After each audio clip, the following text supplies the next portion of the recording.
Good morning. Wake up HCC. Cris Oviedo with you live this Tuesday morning. It is Tuesday, October 5th, and we have a great conversation for you today. We are going to talk about something that I honestly had never necessarily thought about before, and is this concept of career readiness, right? Um, we had a conversation yesterday about the transfer fair. We talked about what transferring is and who's ready to transfer. But, you know, I never really thought about this idea of career readiness. Am I ready for a career? And what does that really mean, right? Like, especially when you're just graduating high school and you have this expectations that you need to go to college, that you need to start, paving the path for your career. It's like all of this pressure. But am I ready, right? Maybe that's the first question. Are you ready for and do you know what that career is like? And how do you find out what career you want to have? I mean, I've talked to so many people who've started one way and then found out later that maybe that was not necessarily, the career that they thought or what they thought that career was going to be, and they found that it was something different. So we're going to have a conversation where, we're going to explore that concept of career readiness and how you can be part of it, how you can get involved in this program. And for that, I have two great guests this morning with me. I have Amy Crawford. She's the Assistant Director of Internships and Cooperative Education here at HEC. And I also have Paul Martin, and he's a career counselor with Career Services. Thank you guys for joining me this morning. I appreciate you taking the time. And I really appreciate you putting up programs like the Career Readiness Program because, like I said, I kind of knew, and if I can be fully honest, I continue to develop that, right? Like I come to find things that I'm very passionate about that, yeah, may be related to my career, but that I never really considered before. So I think this is a process that should never end, that we should always be curious about our careers. And before we go into all of that, I just, I always like to start by getting to know my guests a little bit better. And I want to start with you, Amy. I know that you've joined me before. I know that we've talked about internships before. I know that we worked together, with internships here at Dragon Digital Radio. And now that we're back, right? We're back in person. Now that we're back here at HEC, I just want to know, ways maybe that you have found to reconnect with our students, to reconnect with internships, to reconnect with opportunities, with maybe staff, maybe everybody here at HEC. So let's start with that. How are you reconnecting? How are you um, making that connection again and adjusting again to the fact that we are in person here at HEC? Welcome and thank you for joining me today. I'm excited to be back here on campus, and we've been super busy in Career Services, my gosh, with the implementation of our handshake application, which we're going to get to in a little bit, and promoting the career readiness program and the on-campus internship program, where we have, over 25 departments participating on campus, offering opportunities for students. It's just been a whirlwind since this academic year started. And we've been doing a lot of outreach events to see students. We've been out on campus trying to pick some public places where we can reach students in person. And that's been great because we have 2 interns within Career Services to help us to connect with students. And we're also still doing a lot of appointments by Zoom, which the students have found to be convenient as well. So we're sort of hybrid right now in Career Services, I would say.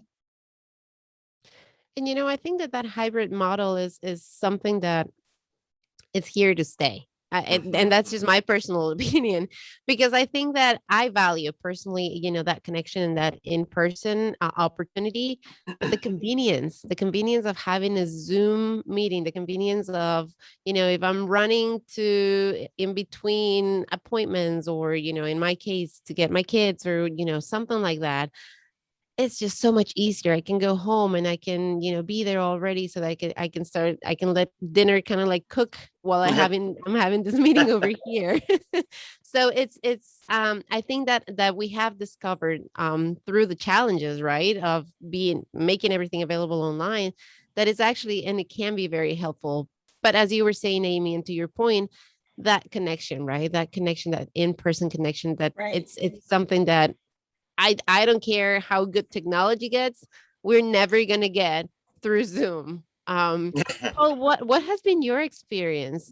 Tell us, working through COVID, as a career counselor, maybe, some lessons that you learned, maybe some surprises, maybe some challenges. What are some of the things that as a counselor you've had to work through and are taking with you from this time as we continue to hopefully fully reopen and continue to move forward? Right. Well, thank you, Chris, for having me. I think one of the challenges was initially when we first sort of went into lockdown, if you will, was learning how to use Zoom. I had never heard of Zoom before March 13th. And then all of a sudden it's like, okay, this is what we're going to be doing. And I always thought that our work had to be done in person. How can you have career counseling with somebody if they're not in the room with you? So that was a challenge to learn the technology. It's not that hard, but we just had to get used to using it. And then I found out that it was convenient. It was doable. So it's been something we've been using, since then, and I think probably will continue. It opened up a new opportunity that I don't think I thought of. And so it is convenient. I certainly saved a lot of money on gas back and forth to the campus. And not that I'm glad that COVID happened. I'm just saying that, these are sort of some of the things that did occur. So it allows convenience, and students can be here, like you say, between appointments and have some more flexibility in the work that's done. And it also is done still confidential, still confidential sessions that we have.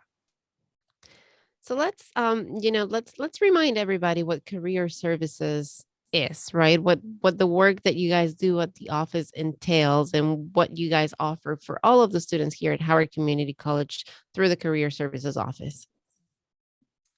Well, our mission is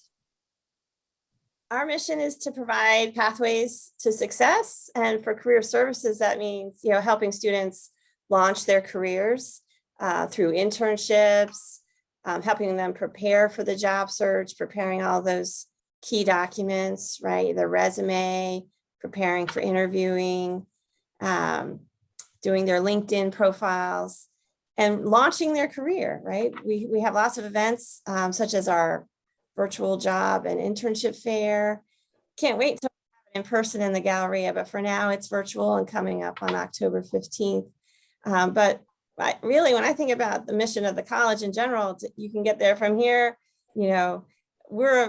I think our department is very key to that, right? We are helping people why are they here in college? They're studying to change careers or to launch a new career. And I think we're a key part of that. Our current president, Kate Harrington, or previous president at this point, I was going to say she's retiring, but she just retired. And I'll have to get used to that. Yes, it's a transition. And her, her last message, her presidential update, she basically said what you just said, Amy, that was one of her. She had 4 core objectives when she first joined HCC, and one of them was to create services. Not just, she was focused on academics for sure. That was one of the points, but she wanted HCC to become this place that not just their students, but like the community in general could come to and grow. And she, from the beginning, understood that having those services is key, is essential, is important, because if we are not well, or, if we are not growing, if we're not learning, then academics is not all of it. It's not the whole picture. So I personally believe that having career services next to us as our friend, where we can go and ask simple questions. I mean, I remember when, having the resume checked, right? Like when I first came from Ecuador, my resume was like 3 pages. I was 20 years old. I had, Mhm. resume, all of my classes that I had taken in high school. Yes, I had one or two part-time jobs and I had those in there. And it was like I was writing a book. And I went to career services and you guys were like, we need to condense all of this into 1 page. It's like, how are you gonna do that? And why are we leaving stuff out? So even that cultural shock that was for Right. me, it's important. And then, as I was looking for internships, Amy, and I don't know if you remember this, but I came into your office and you guys had helped me and you looked at my resume and you said, okay, well, this is great, but none of your experience matches what you're going for. So even opening my mind to that understanding that I needed to put on my resume things that actually were building me up for that possible Right. internship. It wasn't enough to say that I've been a server at TGIF, for many years, that wasn't going to open the door necessarily for a TV or radio internship. So those kind of things, having those kind of services here through career services, I think it's invaluable, quite honestly, for all of our students here at HCC. Let's talk about career readiness, right? Because it's a new program. Right. It's like I said, a new concept that I personally had not necessarily thought much about, right? So what are we talking about when we say, we have a new career readiness program here at HEC? What does that really mean? Well, career readiness is a phrase that was coined by the National Association of Colleges and Employers, which is, as the name would imply, is an association where colleges, career centers, and employers can kind of connect and support each other. And they have identified 8 competencies that they feel are necessary to be successful in work and to be career ready. So to be career ready means that while you're in school, you're developing these competencies. And they are things like, the first one is career and self-development, which is basically being aware of one's own strengths, navigating career opportunities, career exploration, that's one. Communication is another one. Critical thinking, equity and inclusion, leadership, professionalism, teamwork, and technology. So these are the 8 competencies that they feel are necessary to be successful in any career, not just so that no matter what you pursue, employers are going to want these things to be developed, and so you develop them while you're in school. So when you arrive at the workplace, you can use them. So it is a new concept, and we, I guess in a little bit, Amy's going to show you how we've developed our career readiness program, what that really looks like. But in a nutshell, Amy, that's why what don't you career take us readiness there? is. Yeah. See if I can Amy, share why my don't you take us screen there? Why here. don't you show us? Absolutely, because it's I mean, we're talking about equity, inclusion, we're talking about finances, we're talking about technology. We have all of this encompassing points right here, right? That Paul just mentioned. So how are we bringing them together and putting them into action here at HEC? Well, this program here that Do we you put see my together screen? is it's allowing those competencies to be developed through what we call career actions that are grouped into 4 broad categories. So I don't know if Amy wants to talk about this, if you want me to go over them. Sure, Paul, why don't you do the first 2 and I'll do the Okay. last. So the first 2 are, one is assess, and this is really self-assessment. What skills, values, interests do I have that I can help sort of identify maybe careers that might match those, that maybe to really use my skills that I enjoy, or where my interests can be employed. And so we have some resources for that. We have a program called Focus 2, which is off of our website, that is a self-guided career self-assessment program where you can kind of clarify, what you're good at and what you enjoy and what's important to you. And so that first part would be assess yourself. And then the second part is explore. And that's really getting out there and researching careers that you might want to do, not making a decision at this point, but just sort of identifying what's out there. And so we can do that through researching occupations of interest. Focus 2 has a lot of career exploration as well as self-assessment. And then we have career information programs that we offer throughout the year. Let me stop you right there because I want us to talk a little bit more about that self-assessment. And I have the flyer here with me as well. I want to talk a little bit about what that process is like, right? Because maybe somebody's is listening and watching right now and they're like, so you're just going to have me fill out a questionnaire that's going to ask me about my likes and my dislikes, and that's supposed to tell me, the right career for me? Like, what are we talking about? Well, and what can they expect? Yeah, self-assessment is really the first step in career counseling. So you have to know yourself first, and that provides the foundation to make good decisions. However, it is not sitting down at a computer and answering a questionnaire, because that only captures you at a point in time. I really think it's really good to look at in career counseling to really look at the person's background. What has the life experience taught them about what they're good at and what they enjoy? So that's where we would start. But Focus 2 is a tool, really just a tool as part of the self-assessment process. But it's not the be all and end all of you. It's meant to generate ideas that you can then either on your own or with the help of a counselor talk about. And so it really is. And for the career readiness program, we want to give things that people can begin using right away with or without the help of a counselor. And so Focus 2 is that tool, but it is really not, like I said, it's just a point of, it measures you at a point in time, but we want to consider the whole person.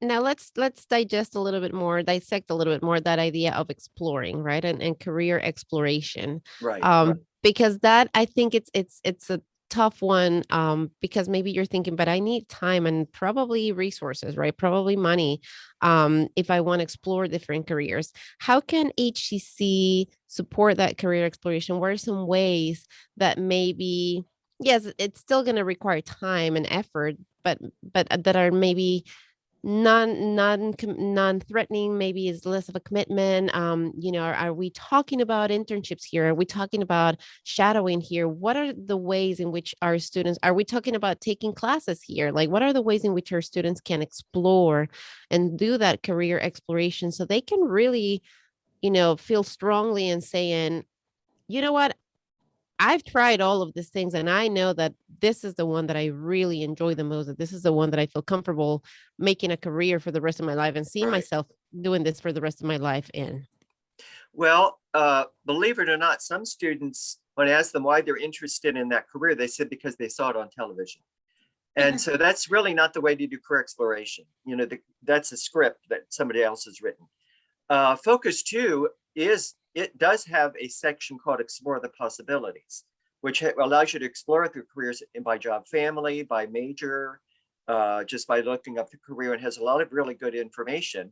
But in addition to the written information, we have these panels that come in. So that's really, putting a live person that you can see on with a career, and they can talk about their path that they follow. The internship program that Amy manages is really an excellent way to get, and she can talk more about that, is really an excellent way to try out the career, applying what you've learned with an employer and try it out. And we also have a mentoring program that allows students to be connected with a mentor in their career field to kind of talk to them. And so those are the things that come to mind immediately. And again, Amy might flesh this out a little bit more when she talks about the other parts of the career readiness program. But and then also using tools like LinkedIn. You can find people in your field and see, it's like an online resume. You can see the path they followed just by looking at their profile on LinkedIn. So all these ways are ways to kind of try out or get more information. So it takes, some research. Yes. putting yourself out there, it's a combination. It's not just the one thing. And I Right. appreciate you saying that. It's not just, and I'm so glad that you brought TV. I'm sure social media also has a lot to do with that, right? Where we just see something and we're like, that's what I want. I want that. But that self-exploration that you talked about, I think goes hand in hand here of, what is it that you really like? What maybe it's true. Maybe that is what you want. Maybe you're seeing, I don't know, maybe you watch the chef shows and you're like, I am Right. really excited about that, right? And I love that. But what are you excited about? Are you excited about being the person who's actually chopping and have the clock running against you and having to decide what you're going to make? Or are you excited about maybe being the person who's on that camera, right? Showing the different angles. And is that what gets you excited? And that only comes from that self-exploration. Maybe it's not the cooking at all. Maybe it's, kind of like putting that show together that, Right. having to call the shots that really gets you excited. So yeah, I thank you, Paul, for that, because we can use, what we enjoy and what we like as a guide, but we need to do that self-exploration. We need to really get to know ourselves. And it's really good to see what others are already doing in the field to see whether that is Right. we can see ourselves in In those that. shoes. Right. Absolutely. So Amy, now that we've done those first two steps, where do we go next? Right. And you'll see the next phase is prepare. And what I do want to say is these phases can be done in any order. And you'll also notice that for the career readiness program, we say like complete 3 or complete both of these actions underneath each area, because we don't want to scare students away and make them think, oh, I have to do everything on this list, because we know students are busy, right? So we're asking them to complete, 2 or 3 things in each area. So the preparation phase is really where they, write their resume, get their documents in order. And that we are available for resume reviews to help students. I find when I meet with students, they sometimes sell themselves short, right? They don't think they have any relevant experience. So we talk a lot about transferable skills from one job to the next. Sure, you worked at Target, sure you worked in a restaurant, but think of those customer service skills, your ability to work in a fast-paced environment, deal with difficult people at times, right? So we help students, their resume really is a marketing piece. So we're helping them highlight what to include and how to showcase their skills to employers. So definitely the resume is a big part of preparing. But then we have things like developing your elevator pitch and rehearse it. An elevator pitch is your self-introduction. What would you say to an employer for that chance meeting? Like you're sitting next to the person on a plane, you're walking across campus and you're introduced to someone. Those chance meetings, and also the elevator pitch can be used for at a virtual or in-person job fair, when you step up to the table to make that first contact with the employer. It's when you tell them about your major, your interests, the skills you have to bring. And if you polish it, it gets easy to say, and it just gets the conversation off to a good start. So not all students might be familiar with the idea of an elevator pitch, but we think it's a great idea to have one. Selling yourself, I know a lot of people. I can't tell you how many people I know that have said, oh, I went into this career because selling is not for me. Right. I'm not a salesperson. I am not a salesperson. I fall in that category, right? I think of selling and it intimidates me. But then when you really think about it, your resume is that first. I mean, we're all selling ourselves, right? When we're looking for a job, when we're looking for opportunities, we're all doing that. And so when you recommend something on Facebook, when you recommend something on any social media, you're selling it. We're just not thinking about it that way, but that's exactly what we're doing. And it's important, like you just said, Amy, to get comfortable with selling ourselves, because it's, our salary might depend on that. Our salaries might depend on, that resume and what information we put on there and how we talk about ourselves and present ourselves to those decision makers. I see that one of the platforms that can help students here as they prepare is Handshake. Tell us a little more about Handshake, what it is, and how our students can use it. I mean, we're so excited about Handshake. We just launched it July 1st. We were so thrilled when we heard we were able to obtain it for our college campus. It is an online platform for students to look for jobs and internships, whether it's part-time jobs or full-time jobs, and certainly the internship piece. But it's an online platform used by colleges across the country, right? So our students are having the opportunity to engage with national employers in addition to local employers. It's completely free for them to use. They create their profile, and then they can view positions, and they can also say that they're open to employment so that they'll come up in an employer search. So they say that Handshake is the #1 way that college students find jobs. And that's why we're so excited to have it here at HCC. And I know that you had some slides that you wanted to show everybody. Let me see if I can find that. Just a sec. Sure. Yeah, no, absolutely. Multitasking here. Because it is a, it is something that we're very excited about. It is a new way that our students can continue to further their careers and start, that process of looking for that job and creating opportunities for them. There is an app for Handshake. You see the screen right there? Yes. So students can download the Handshake app on their phone. They can create their profile from this app, and then they can look for the opportunity. So it's very easy. It has a great interface on your cell phone. Of course, you can use it on a computer as well. So if they scan this app, it'll launch the program.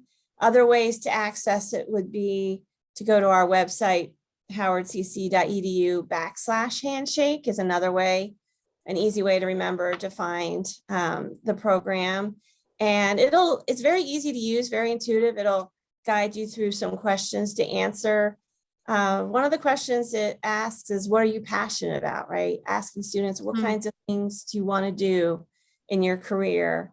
And then there's the option to upload the resume. So we're excited really because this has far-reaching scope. Like I said, you could look for a job across the country, or you can look more locally. And one If other an employer, yeah, go ahead, Paul. I was going to say one other feature of Handshake is that you can choose to be connected to other students who have like interests. That's an option. And so you can then, it's sort of like LinkedIn, you can connect with them. Students who have the same major, same interest on their profile will come up as suggestions. So that's an option. You don't have to do that. You can keep it totally private or just connect with employers. For employers who might be listening, who might be watching, they're like, I want to be part of that. I have job opportunities. I'm looking to hire and I would love to have HCC students. How do they get involved in this? Well, they would go to first step would go to our webpage, our job fair webpage, howardcc.edu/job fair. And that has all the information for both students and employers. So there's an employer link, and it has the registration form. They would need to create a Handshake account if they don't already have one. And there's also payment information. So on that webpage, everything they need is right there for them to begin the process. Wonderful. Amy, let's go back, right? We've talked about the first 3 steps, Okay. right? We've talked about the importance of doing that self-exploration. We've talked about, the second step that was exploration, right? Like career exploration. We've talked about preparing. We talked about Handshake as a tool to prepare. Definitely something you want to interact with, definitely a place where you want to be and you want to register for the job fair that's coming up here at HCC. Great opportunity to interact. Instead of having to go to different stores or different websites, you come to the fair and everybody's there for you and you have that interview already set for you. What's the next step? Right. So the next step after prepare is engage. And this is where students can have that FaceTime with employers. As Paul mentioned earlier, we have a mentoring program where students will fill out an interest survey of what kind of mentor they would like. They'll be doing that at the end of November, early December. And then we'll be making matches in December and January for the spring semester. And it's a pretty formal program. The students receive training on their role as a mentee, right? And what to say when they meet this mentor, right? We're going to give them sort of like mentoring boot camp. There's some questions that you could ask your mentor because they need to be prepared, right? They have to research the mentor's company and have a chance to think about, what do I want to know from this person? So they need to take a little bit of time. So the student will have the opportunity to meet between 2 and 4 times with their mentor during the spring. And I should mention that this is in conjunction with a development office that we've partnered with, because they have key companies they also work with and alumni that they can help match students with. So that's something that we're partnering with them on. So obviously another way to engage is by attending our job internship fair, but then getting experience through an internship. This is a huge piece of the engagement piece. As you know, there are the on-campus internships, great opportunities for students to be in paid positions on campus, making $13.50 per hour for up to 15 hours per week. There are still some positions open. It's not too late if you're interested. Those positions are posted on the work study internship board and also on Handshake, so they can check out the available opportunities. And of course, we still work with external employers, right? So we're called on a daily basis, employers wanting to know how can they post their position. We direct them to Handshake. So we have all of our local employers starting to list positions as well. One thing you'll see here under the engagement piece is micro internship or virtual project. You might be asking, what are these? Micro internship, and there's a website called Parker Dewey, which is really kind of well known for micro internships. These are short mini internships, no more than like 30 to 40 hours total, rather than being for an entire semester. They're much briefer, but they allow you to gain that experience that you could highlight on your resume, allow you to, use your skills, test the waters to see if this is something you're interested in. So, like I said, Parker Dewey is a big site for that, where the students can create an account and see the opportunities available. It's all free to students. And then a virtual project. Maybe you don't even have 30 to 40 hours to devote to something. You can do a virtual project through a website called Forage. And their website is actually theforage.com, where you can see example projects from companies, big name companies. They ask you to work on a project for them, and then you can compare your project, what you came up with, to something that they consider as a well done project, right? And then you even have the option to submit it to them. So if you think like your ideas are really, exceptional and you want the company to see it, you can submit it to them. This is very popular right now, the Forage. So another piece would be connecting with someone for an informational interview. We're so lucky. We have so many alumni in the area who are willing to help. And really by creating your LinkedIn profile, as soon as you create your education section, the HCC logo will populate next to the school. You click on that, our logo, it'll show you everyone that's graduated from HCC that has a LinkedIn profile. So you can connect and say, show me everybody who was a criminal justice major at HCC. LinkedIn is an amazing tool, and we use it a lot when we have students do informational interviews. That's a great tip right there, Amy, that, for everybody who's out there trying to figure out, because I want to go back to this idea of the mentor, right? you said that the students will have that opportunity. Maybe somebody's thinking, but I already have a counselor. I already have somebody here at HCC that I'm talking to. Why do I need to go and meet with a mentor? I want to establish a little bit better that difference of the mentor and why it is an important step and the difference that it can make for somebody's career.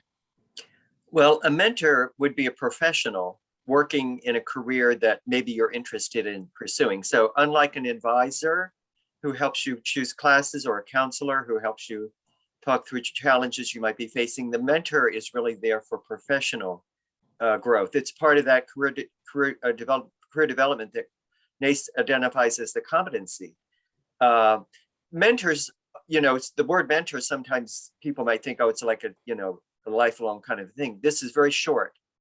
Like Amy said, 2 to 4 meetings just to meet somebody who's doing what you want to do. They've been where you are now.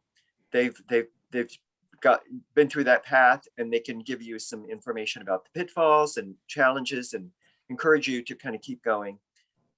So it's really just for them to meet someone doing what they want to do. How many times have we said or have we thought about, oh, I would have loved to be a fly in the room when, right, this person.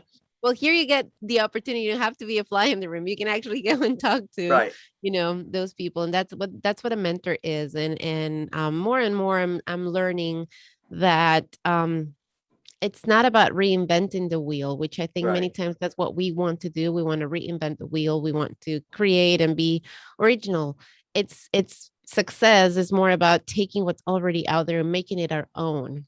Rather than coming up with a whole new concept, which I think it's, and that's where I see the mentors coming up, where they say, yes, all of this, all of these processes, all of the strategies that are out there that you keep hearing about, this is how I made it work for me, and this is what's working for me. So to have that opportunity, invaluable opportunity to talk to a professional who's already doing and figure out the way to make things work for themselves can inspire you to then, make your own version of that wheel, right? Exactly. And it could So be if it's done well, if they make a good connection, it could be a segue into an internship. Or a lot more long-term thing. It doesn't have to be just 4 meetings. They could continue.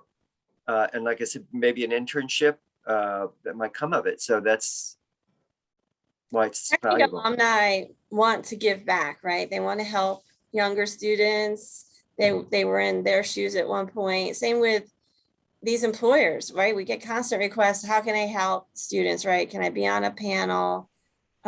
We get, they want to help with students' career development. So this is a great way to get the employers and alumni involved. We only have about 4 minutes left here in our conversation. Is there anything else that you guys maybe that we haven't touched about, maybe that I've forgotten to ask, or that you just really want to make sure that everybody who's listening and watching takes away today from our conversation? I have something that I wanted to mention. I don't think I stressed it earlier, but with the Career Readiness Program, we've reached out to several completion groups on campus. And they're partnering with us, right? So we have like Howard Pride and Ambiciones and Silas Craft, Rouse Scholars. We have certain programs who have committed to having their students in this program.